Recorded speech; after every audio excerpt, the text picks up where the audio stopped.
Hey guys, what is up? Here I am with my buddy Nate, the mortgage man. Hey guys. Social distancing, of course. And we're here just to talk about some real estate stuff, mortgage, as well as what we're doing to keep busy during the quarantine period. So Nate, how are you? I'm doing well, thank you. Appreciate Good. you having me on. You're most welcome. So tell me, I'm super curious right now, what the heck is going on with mortgage rates? Yeah, mortgage rates have been crazy. All of March, mortgage rates went down, pretty much bottomed out mid-March, about as low as they've ever been. But they've started to come back up a little bit. Those are fixed mortgage rates. As everybody's heard, the Bank of Canada cut their rate 3 times last month. Big slashes to the rate, so that's all over the news. Rates are still pretty much an all-time low. Not quite as low as they were, but still very low. So why is it that the Bank of Canada is lowering their rates, but interest rates for borrowers are, staying the same, or in some cases even going higher? Yeah, of course. So the Bank of Canada has cut the rate 3 times, but the banks aren't really passing those savings on to the consumer. They're sort of just holding them onto themselves to protect themselves. I know it kind of looks like the banks are just being greedy. That's frustrating. Yeah, of course. Yeah, everybody's frustrated that they think that the rate should have been slashed just as much as those 3 rate reductions. Got it. But they weren't, because the banks are sort of protecting themselves against, well, pretty much what's going on in the economy right now. People are losing their jobs. It's very unfortunate. It is. It's horrible. But the banks don't know, is there going to be a bunch of foreclosures or whatnot? Are people going to be able to pay their debts that they currently hold with these banks? So they're trying to protect against that. Although I'm sure we can agree that the lending guidelines in Canada are so conservative that, I don't know, I think it's a little bit of overkill in my opinion, but you know what, time will tell. They are very conservative. How about you? How are you finding real estate right now? What's the market like? It's a loaded question, my man. Yes. As you know, 2019 was a very difficult year. Sales were at an all-time low, I think the lowest sales since 1980.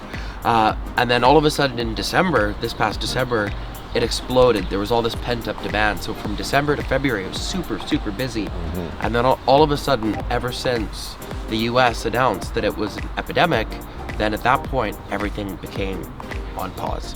And I don't know how long it's going to last for, but what I can tell you is that most buyers have put their searches on hold, and the only people are selling are the people that need to sell right now. So to answer your question, I'm pretty busy, but in a different type of busy, and I'm optimistic that this is just going to be a temporary halt, and then let's say, for example, in the fall we'll see like a surge of activity, because right now everyone's just put their real estate endeavors on hold.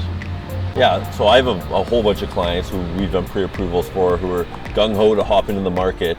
For sure. February into the beginning of March, and obviously they're all on hold now. They're sort of sitting on the sidelines seeing what's going to happen. Do you think prices will come down? Because a lot of them, that's why they're waiting on the sidelines. It's a good question, and to be frank, obviously I can't predict the future, but based on what we saw in 2009, as well as the mini government-induced recession in 2019, I don't think that prices will go down much.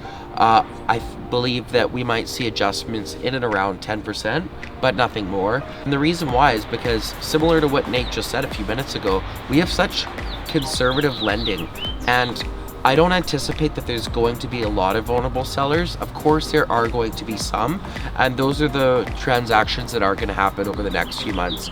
But the reality of Vancouver is it defies a lot of economics, and even when supply is high and demand is low, Vancouverites are in a position where if they don't get the price that they want, they simply just don't sell. So to answer your question, I don't expect any massive price adjustments, but there definitely could be some tweaks with certain categories and certain situations. So are you keeping busy? Like, what are you doing now? Like, tell me. Yeah, it's been a bit of an adjustment for sure. Obviously, offices are all closed down now and such. Yep.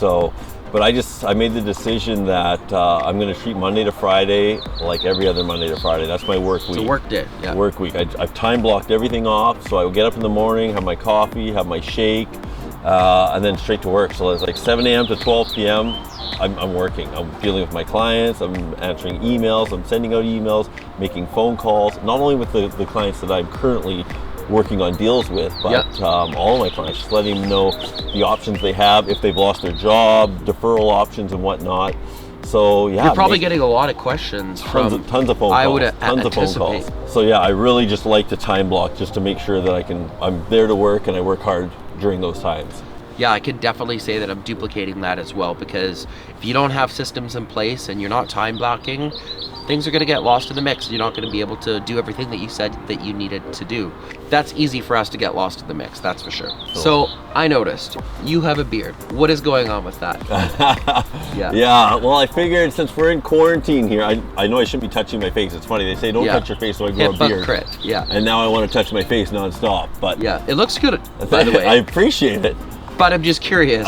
Yeah. So like, we're in quarantine. I figured, when's a better time to try to grow out a beard? I've never had a beard my entire life. This is the most facial hair I've ever had. I've always had stubble and scruff and stuff like that. I thought I'd be able to grow a nice solid beard, but it's a little patchier than I would have liked.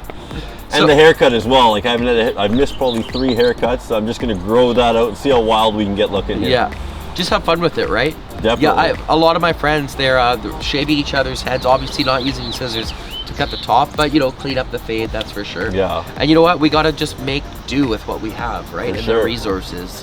So it is what it is. What about keeping fit? How are you doing that? Yeah, that's another challenge. Like, as you are, I work out a lot. I like, it's a big part of my day. It's always in my daily schedule, and it's a huge stress relief for me. So it's important that I stay on top of that. And it's been a struggle, but I've been getting out for bike rides, the odd run. I'm not a big fan of running. Why don't you like running? I don't know. I just don't like it. Fair. Maybe I'm trying to learn to like it. I think I like it now better than I did my first run there a few weeks back. But other than that, you know, I've been doing those like free online workouts, like either through Instagram or YouTube. Yeah, YouTube's great.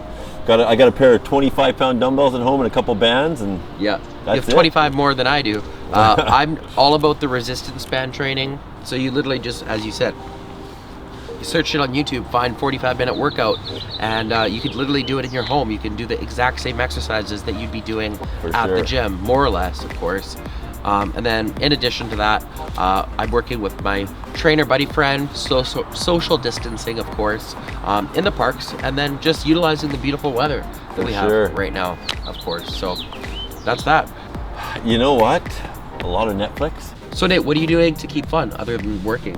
I've been watching more TV than ever before. A lot of Netflix.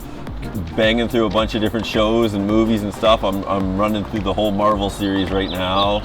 Other than that, you know, I'm probably drinking more beers and a few more glasses of wine than I normally would. But in it to win it, right? It is what it is. Yeah, right? definitely. How about yourself? Anything fun or? You know, I've actually been keeping really busy with this, as well as working as well. Like, you know, real estate is still deemed an essential service. It's just the way that we do business is a little bit different. And then in terms of socializing, it's just done in a different way. Like, I have my core group of friends and we get to see each other, but we're social distancing, and it's to a minimal extent.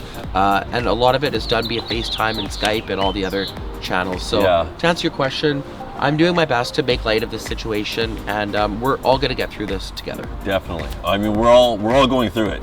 Absolutely. So. But there's this one thing. I'm noticing that there's a lot of negative energy, especially on social media and some dating / meeting people platforms. Do you by chance know what Grindr is? Right, like no, Grindr's a gay man's app, but you could probably put the puzzle pieces together. Gotcha. And there's a lot of people that are on that app right now that are bullying one another and saying some pretty hostile and nasty things. And I mean, I'm not easily bullied, but if it's happening to me, I know for sure that it's happening to other people. And so where I'm getting at with this is I feel like we need to instill a sense of mutual respect and consideration for one another now more so than ever, because it's just completely unacceptable, and it's really sad to see. Like I said, especially in a time like this. At the end of the day, everything's going to be okay. There might just be a new normal. And I totally agree with that. So in the meantime, we just need to listen to what the government is suggesting to us and be nice to one another, because it's not that hard. So if you like this video, please hit like. And if you haven't already subscribed, please subscribe to my channel.